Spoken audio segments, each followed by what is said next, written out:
저는 60대 며느리입니다. 40년 동안 주말마다 시골 내려가 농사 도왔어요. 모내기, 김매기, 추수까지 전부 다요. 밥하고 설거지하며 하루 종일 부엌에 붙어 있었죠. 근데 재산 나눌 땐 제 남편 몫은 단 한 평도 없었어요. 시누이들은 1년에 한 번도 안 왔는데 논밭을 다 가져가더라고요. 그 순간 깨달았어요. 우리 부부는 그냥 노동력이었구나. 그래서 저는 결심했습니다. 더는 당하고만 살지 않겠다고요. 제가 어떻게 바꿨는지 끝까지 보세요. 이 이야기가 남일 같지 않으세요? 무료로 하는 구독과 좋아요 버튼 눌러주세요. 기가 막힌 이야기 지금 시작합니다.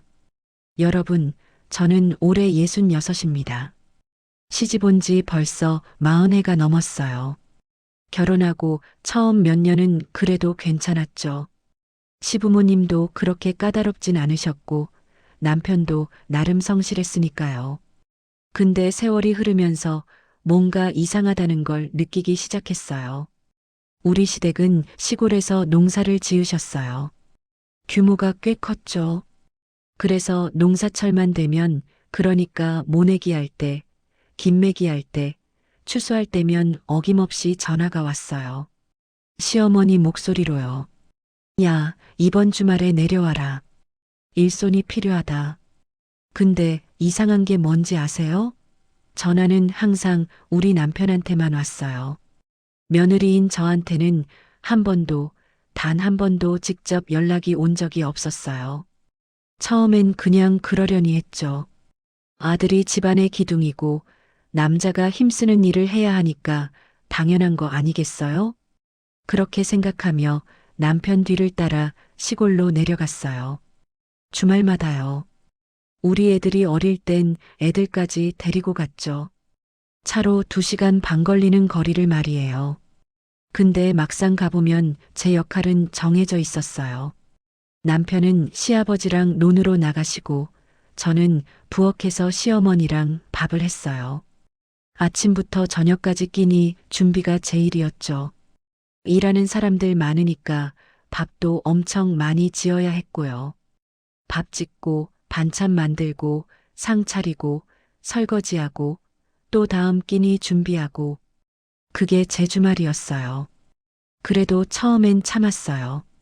시부모님 농사 도와드리는 게 당연한 거라고 생각했으니까요. 근데 뭔가 이상했어요. 시어머니는 제가 아무리 일해도 고맙다는 말씀을 한 번도 안 하시더라고요. 대신 이런 말씀만 하셨죠. 아들이 와서 일해주니까 다행이다. 역시 아들이 있어야 해. 우리 아들이 농사일도 잘하네. 제가 밥 15그릇을 지어도 김치찌개를 큰 솥에 끓여도 설거지를 산더미처럼 해도 그건 당연한 거였어요. 며느리니까 해야 하는 거였죠. 근데 남편이 논에서 무 몇 줄 심으면 그건 대단한 일이 되는 거예요. 똑같이 땀 흘려 일했는데 아니. 어쩌면 저는 하루 종일 쉬지도 못하고 부엌에 붙어 있었는데 인정받는 건 남편뿐이었어요. 더 기가 막힌 건 시누이들이었어요. 우리 시댁은 딸이 셋이에요. 근데 시누이들은 농사철에도 얼굴 한 번 안 비쳤어요. 가끔 명절 때나 내려오는데 와서는 엄마 힘들다고 걱정만 하다가 손 하나 안 대고 올라갔죠.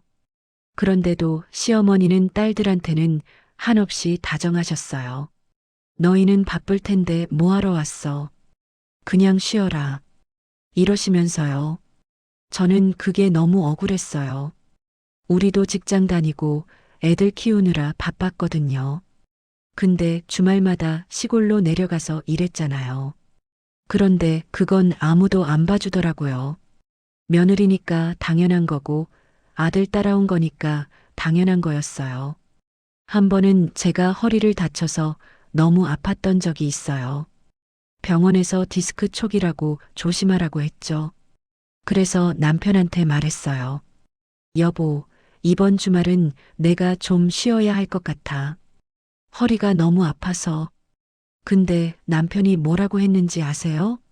그래도 부모님이 부르시는데 어떡해. 가서 좀 쉬엄쉬엄 해.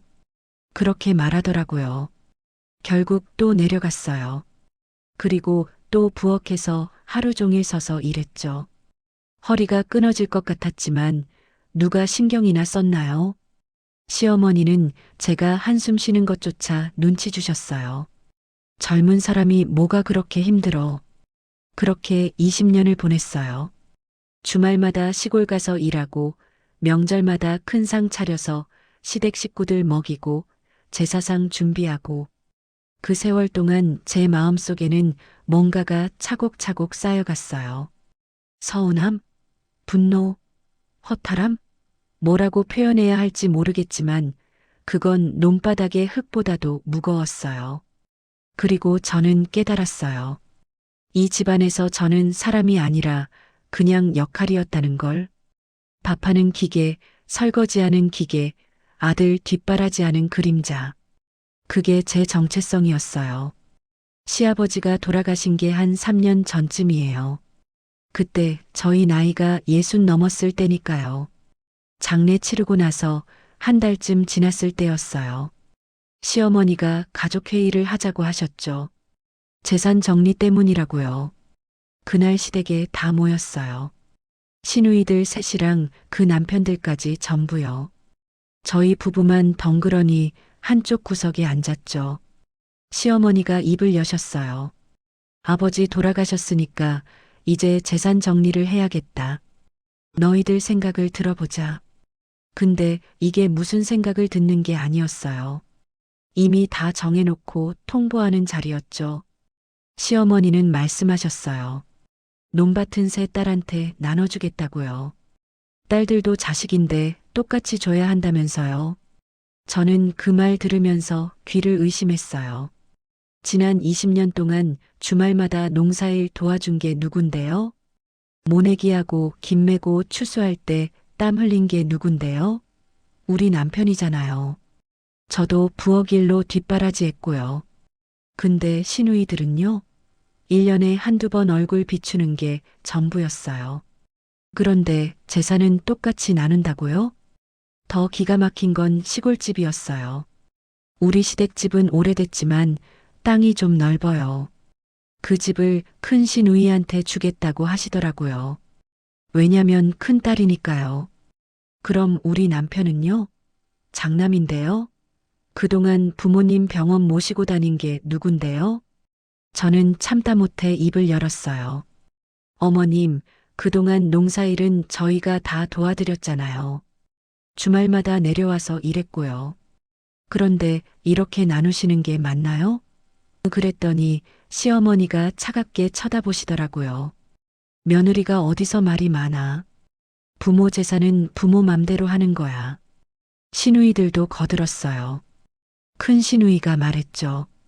언니도 참 오빠가 아들이라고 더 받아야 한다는 생각은 구시대적이지 않아요? 요즘 세상에 누가 그래요. 그러면서 희죽희죽 웃더라고요. 제가 보기엔 이미 엄마랑 다 짜고 온 거였어요. 둘째 시누이는 더했어요. 오빠는 어차피 아들이니까 엄마 모시고 살 거잖아요.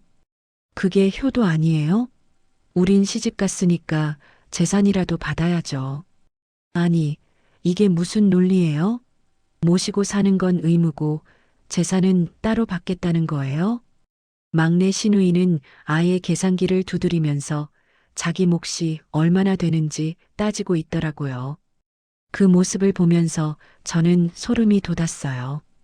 이 사람들한테 우리 부부는 그냥 투명 인간이구나. 아무것도 아니구나. 남편은 옆에 앉아서 고개만 숙이고 있었어요. 한마디도 안 하더라고요. 저는 남편한테 화가 났어요.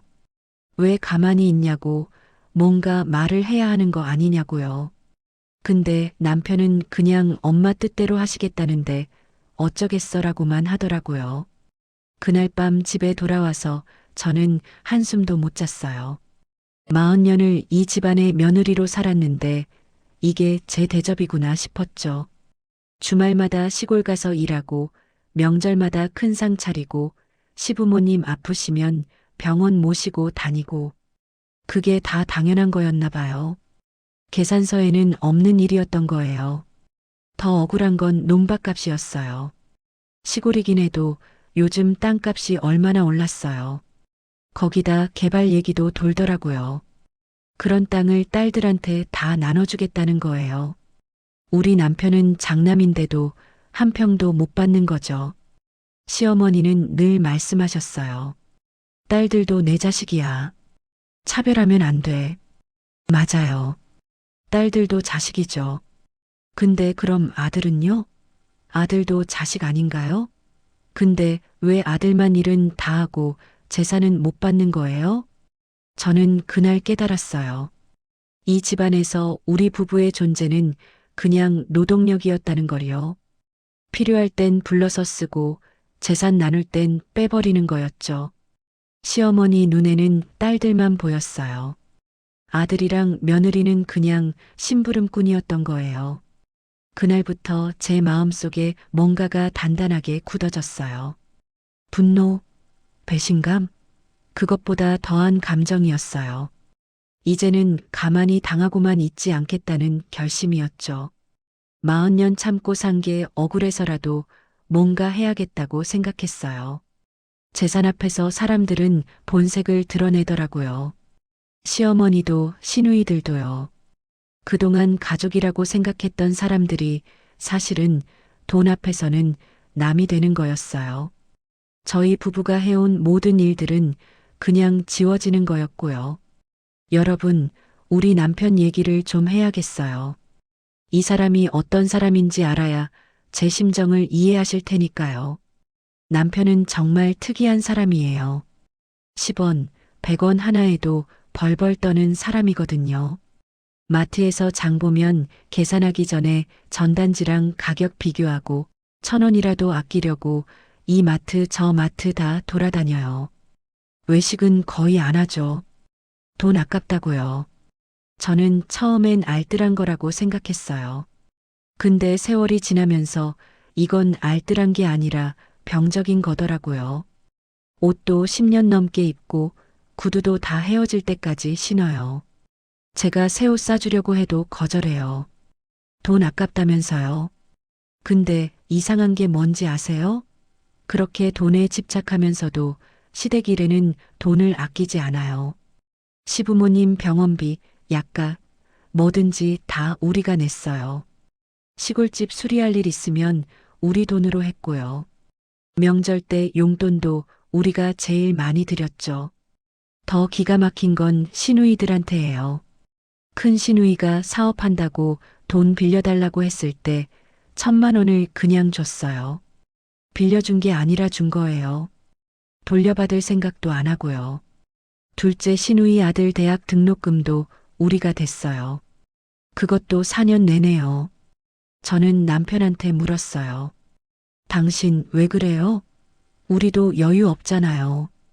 애들 키우느라 힘든데 왜 시댁에만 그렇게 퍼줘요? 그랬더니 남편이 뭐라고 했는지 아세요? 가족인데 어쩔 수 없잖아. 동생들이 힘들면 형이 도와줘야지. 가족. 그 말이 남편을 평생 묶어놨어요. 가족이니까 참아야 하고, 가족이니까 도와줘야 하고, 가족이니까 희생해야 한다고요. 근데 그 가족들은 우리 남편을 가족으로 봤을까요? 시누이들은 남편을 무시했어요. 특히 큰 시누이랑 막내 시누이가 심했죠. 큰 시누이는 남편을 만날 때마다 오빠는 그렇게 살아서 재미있어? 라고 비꼬았어요. 막내 시누이는 더했어요. 오빠, 좀 돈 쓰면서 살아. 왜 그렇게 쪼잔하게 살아? 이러면서 놀렸죠. 근데 정작 돈 빌려달라고 할 땐 누구한테 왔나요? 우리 남편한테 왔죠. 그땐 또 오빠, 우리 형제잖아. 좀 도와줘라고 애원하더니 돈 받고 나면 또 무시하고 비웃고요. 시부모님 앞에서는 더했어요. 시어머니가 딸들한테는 무슨 말을 해도 다 받아주세요. 근데 남편한테는 명령투로 말씀하시죠. 야, 이것 좀 해라. 저것 좀 가져와라. 남편은 거기에 대답도 제대로 못해요. 네, 어머니. 만 반복하죠. 저는 그게 답답했어요. 왜 할 말을 안 하냐고요. 억울한 것도 많고 서운한 것도 많을 텐데 왜 참기만 하냐고요. 근데 남편은 그게 당연한 거래요. 자기는 아들이니까 부모님 말씀을 들어야 한다고요. 한 번은 정말 화가 나서 따져 물었어요. 당신 그렇게 살아서 행복해요? 가족들한테 이용만 당하면서 뭐가 좋아요? 그랬더니 남편이 조용히 말하더라고요. 나도 힘들어. 근데 어쩔 수 없잖아. 태어날 때부터 정해진 거야. 그 말을 듣고 저는 가슴이 무너지는 것 같았어요. 이 사람은 자기 인생을 포기한 거예요.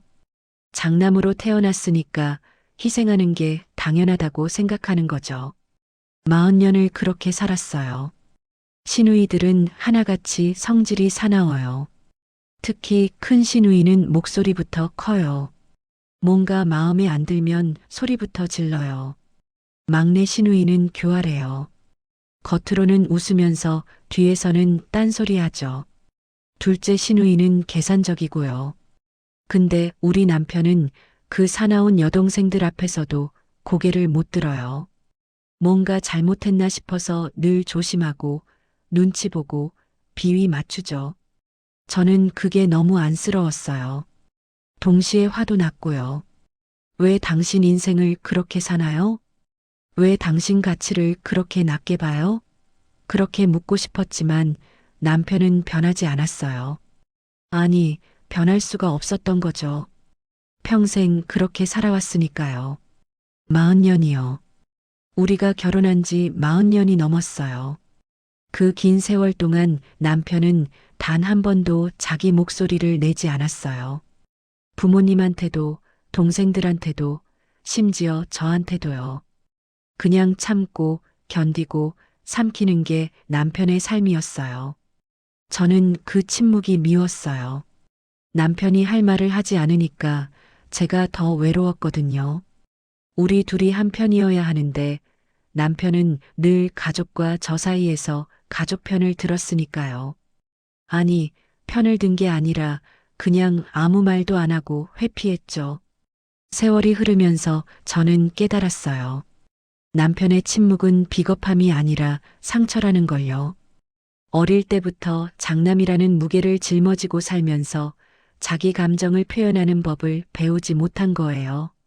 그렇게 억압당하고 살다 보니 이젠 목소리를 낼 수조차 없는 사람이 된 거죠. 근데 그게 남편만의 문제는 아니었어요. 저도 마찬가지였으니까요. 며느리라는 이유로 참고 살았고 말하지 못했으니까요. 우리 부부는 결국 같은 처지였어요. 이 집안에서 목소리 없이 살아온 사람들이었죠. 재산 회의가 끝나고 한 달쯤 지났을 때였어요. 저는 잠을 이룰 수가 없었어요. 40년을 참고 산 게 억울해서, 분해서, 미쳐버릴 것 같았죠. 근데 그냥 당하고만 있을 수는 없었어요. 어느 날 아침 저는 결심했어요. 이제 더는 참지 않겠다고요. 가만히 있으면 우리는 영원히 이용만 당하고 끝날 거라고요. 그래서 움직이기 시작했어요.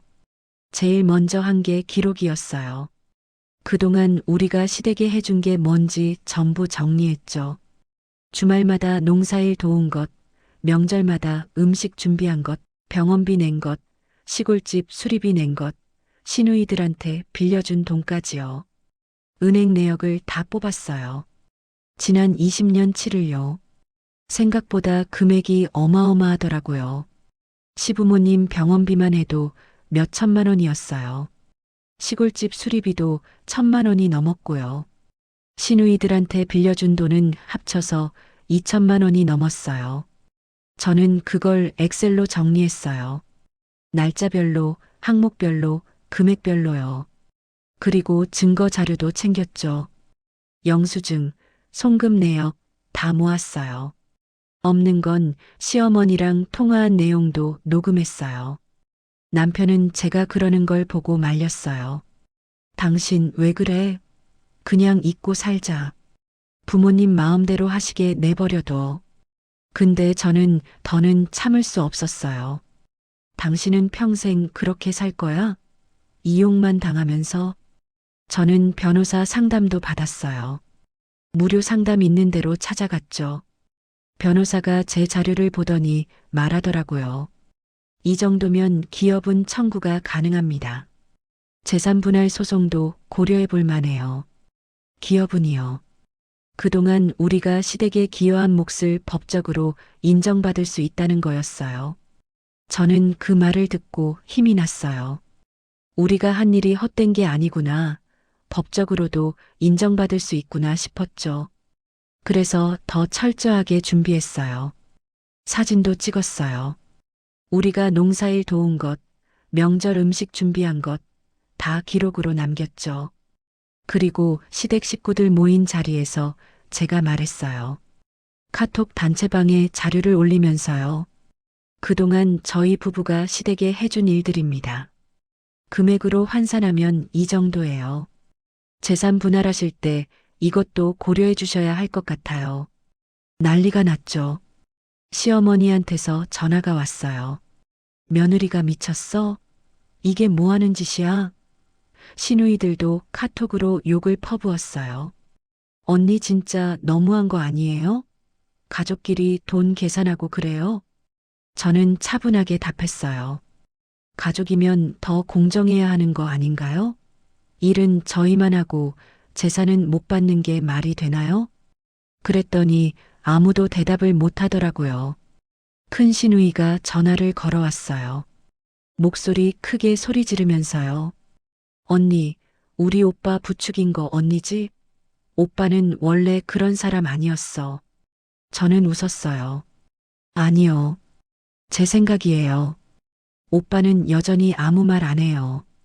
근데 전 더는 참지 않을 거예요. 시어머니가 직접 집으로 찾아오셨어요. 화가 나서 얼굴이 벌개지신 채로요. 내가 우리 집안을 망치려고 작정했구나. 이 몹쓸 년아. 저는 그 말을 듣고 오히려 마음이 편해졌어요. 이제야 본색이 나오는구나 싶었죠. 저는 시어머니한테 말했어요. 어머님, 저는 집안을 망치는 게 아니에요. 공정하게 대해달라는 거예요. 그동안 우리가 한 일을 인정해달라는 거예요. 시어머니는 코웃음 치셨어요. 며느리 주제에 말이 많아. 시집 와서 당연히 할 일 한 거 가지고. 당연히 할 일. 그 말이 저를 더 확신하게 만들었어요. 이 사람들은 절대 변하지 않는다는 걸요. 우리가 먼저 움직이지 않으면 평생 이용만 당하고 끝날 거라는 걸요. 저는 변호사를 정식으로 선임했어요. 돈이 좀 들었지만 어쩔 수 없었죠. 그리고 기업은 청구 소송을 준비했어요.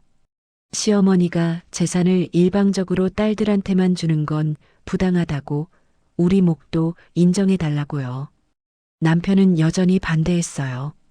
당신 이러면 가족끼리 원수된다. 그냥 그만둬. 근데 저는 물러서지 않았어요.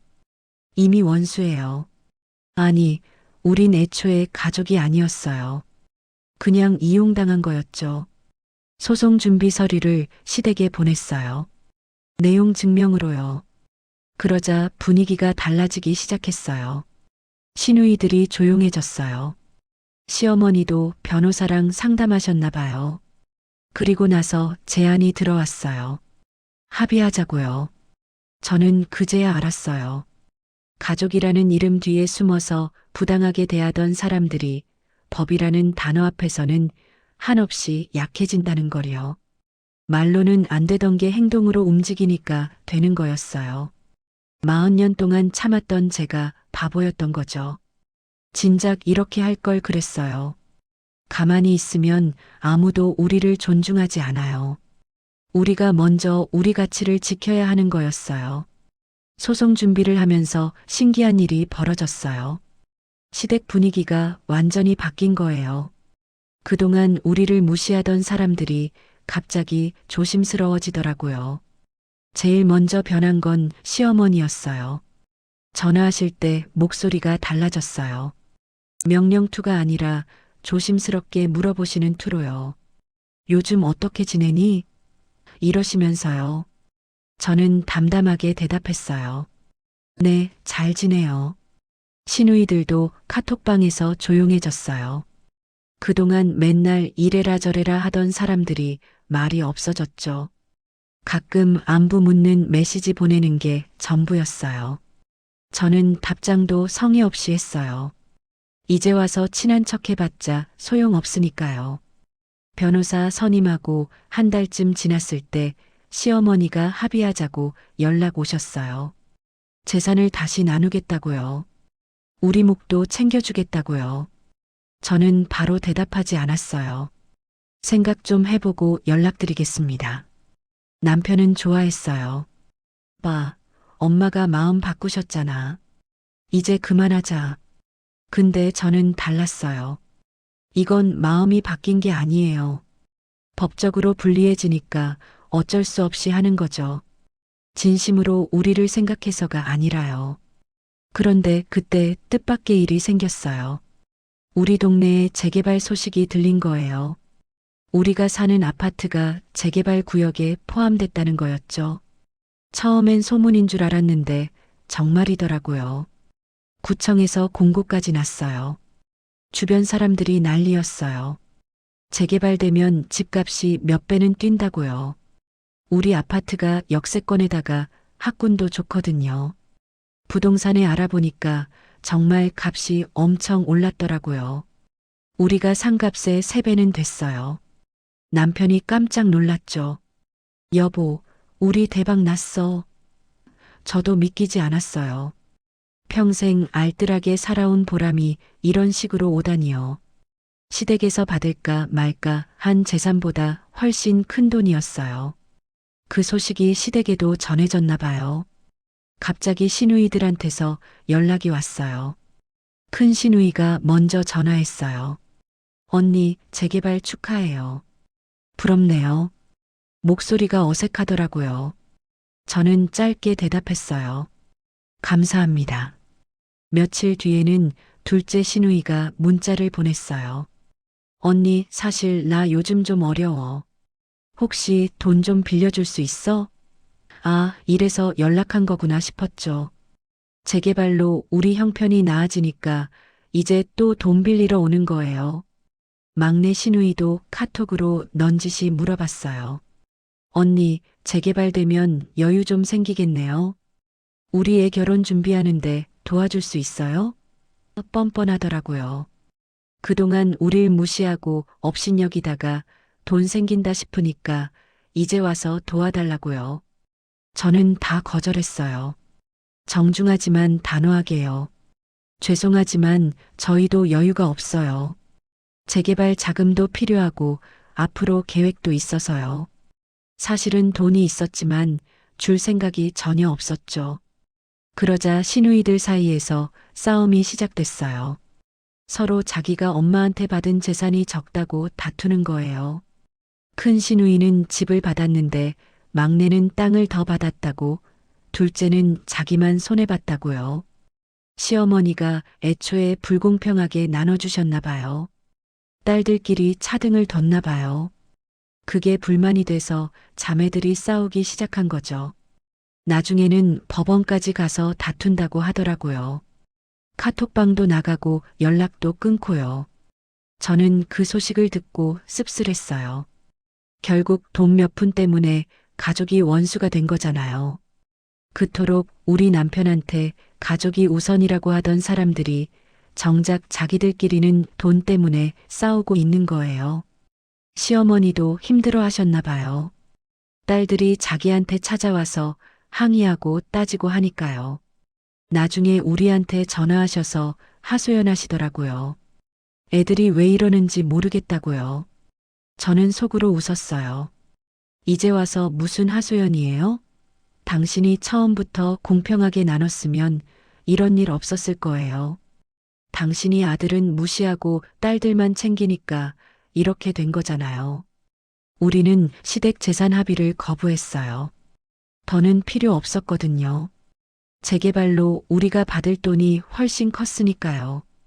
변호사 선임료 낸 게 아깝긴 했지만 그래도 후회는 안 했어요. 그 과정에서 제가 많이 배웠으니까요. 재개발이 진행되면서 우리 삶이 완전히 바뀌었어요. 보상금도 받고 새 아파트 분양권도 받았어요. 이제는 경제적으로 여유가 생겼죠. 남편도 달라졌어요. 더는 10원 100원 아끼지 않아요.